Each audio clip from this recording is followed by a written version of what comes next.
1. Language barrier, pinaka-struggle. Kahit basic marunong ka, iba pa rin pag actual na usapan na.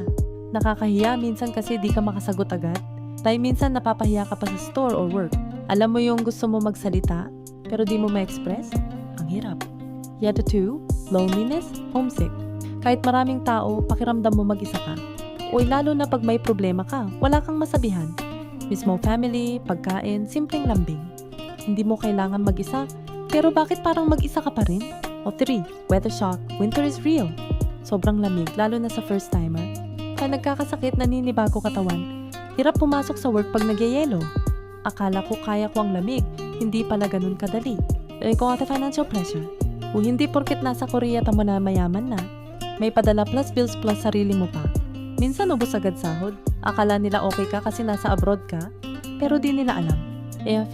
Cultural differences. Iba ugali, iba sistema. Minsan di ka makarelate o pakiramdam mo outsider ka. Kahit anong gawin mo. And at 6. Toxic work environment. Hindi lahat pero meron. Mahigpit na boss. Overtime na di mo gusto. O di minsan unfair treatment. Hindi lahat ng trabaho dito. Madali at masaya. 7. Love sama relationship struggles. A language plus culture gap. Minsan ginagamit lang. Money, convenience. Hirap magtiwala. Akala mo love, pero may kapalit pala